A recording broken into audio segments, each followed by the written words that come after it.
মানুষ আর বন্যপ্রাণীর অনন্য বন্ধুত্বের দৃষ্টান্ত গড়েছেন সাইকেল মেকানিক মোহাম্মদ ছাত্তার মোল্লা। 2 বছর আগে পুকুর পাড়ে অসুস্থ অবস্থায় পড়ে থাকা একটি বেজি ছানাকে তিনি বাড়িতে নিয়ে এসে সুস্থ করে তোলেন। আদর করে নাম দেন লালু। তখন থেকেই লালু তার সঙ্গী হয়ে আছে। এমনই এক ব্যতিক্রমী ঘটনার দেখা পাওয়া যায় মাগুরা সদর উপজেলার কুল্লিয়া গ্রামে। প্রতিদিন বাজার থেকে মাছ, মাংস, দুধ এবং কখনো কলা এনে বেজিটিকে খাওয়ান ছাত্তার মোল্লা। জানান বেজিটির পেছনে অনেক অর্থ ও শ্রম ব্যয় হয়েছে তার। এই বেজিটা আর কি আমি মূলত আমার বাড়ির পুকুর পাড়ে অসুস্থ অবস্থায় পড়ে পাই, সেখান থেকে আমি একে তুলে এনে লালন পালন করতেছি। আমি সাধারণ একজন সাইকেল মিস্ত্রি, আমার এর উপর জীবন জীবিকা অর্জন। আর মূলত আমার এই বেজিটা খাই হলো গে মাছ, মাংস, কলা, দুধ ইত্যাদি খাওয়াই, আমি একে খাওয়াই লালন পালন করতে হচ্ছে আমাকে। এতে আমার অনেক শ্রম আছে এবং অর্থ দিতে হয় সময়। এর পিছনে এমন দিন আছে যে অন্তত 60, 70, 80 টাকাও খরচ হয়ে যায় আমার। বিগত 2 বছর ধরে এটা পালন করতেছি। এই বেজিটা আজ পর্যন্ত কারোর কামড় টামড় দেয় নাই, কোনো ক্ষতি করে নাই, কারোর কোনো ক্ষয়ক্ষতি হয় নাই, এরকম প্রমাণ কেউ দিতে পারবে না। ওয়ালটন এখন দেশের সীমানা পেরিয়ে পৌঁছে গিয়েছে 50টিরও বেশি দেশে। ওয়ালটন, ঘরে ঘরে বিশ্বজুড়ে।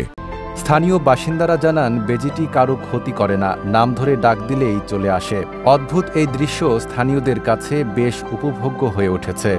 বেজি সাধারণত মানুষের ক্ষতি করে বা মানুষকে কামড় দেয়, এরকমের পরিস্থিতি হয়ে যায়। কিন্তু ছাত্তার কাকার যে বেজি বা লালু নামের যে বেজিটা, এই বেজিটা সম্পূর্ণ অন্য ধরনের। এই বেজিটা ছত্তারের সঙ্গে এত বন্ধুত্ব সম্পর্ক এবং আশেপাশের লোকের কোনো ক্ষতি করে না এবং ছত্তার কাকার পরিবারেরও কোনো ক্ষতি করে নাই। এই জিনিসটাকে আমরা অনেক সুন্দরভাবে উপভোগ করি এবং আমাদের কাছেও জিনিসটা অনেক ভালো লাগে। আজ 2 বছর যাবৎ একটা বেজি পালতিছে।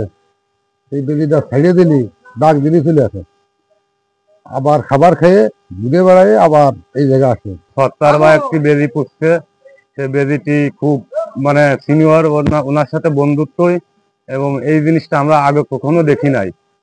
যা মানুষের জীবনে যা ঘটে তা উনি ছেড়ে দিলে এসে ওনার কাছে চলে আসে, ডাক দিলেই। শ্রীপুরের বাসিন্দা জাবেদ মাহমুদ সামাজিক যোগাযোগ মাধ্যমে ঘটনাটি দেখে ছুটে এসেছেন কুল্লিয়া বাজারের ছাত্তারের দোকানে। বেজিটিকে দেখে আনন্দ পাওয়ার কথাও জানান তিনি। ছত্তার ভাই এবং তার বেজির বিষয়টি ফেসবুক এবং সামাজিক সোশ্যাল মিডিয়ায় এতভাবে ভাইরাল হয়েছে যে জিনিসটা দেখে আমি খুব উৎসাহিত হয়ে আজকে কুল্লিয়া বাজারে আসলাম এই বেজিটা দেখে আসলে অনেক আনন্দ পেলাম। এই বেজি এবং মানুষের মধ্যে এরকম বন্ধুত্বপূর্ণ সম্পর্ক আসলে বিরল। জিনিসটা আসলে আমরা অনেক উপভোগ করতেছি। সাইকেল মেকানিক ছাত্তার মোল্লা এবং তার বেজি লালুর এই বন্ধুত্ব এখন শুধু কুল্লিয়া গ্রাম নয়, আশপাশের গ্রামেও আলোচনার কেন্দ্রবিন্দু। প্রাণীটিকে দেখতে প্রতিদিনই ভিড় জমাচ্ছেন দূর দূরান্তের মানুষ। Desk report, Dhaka post.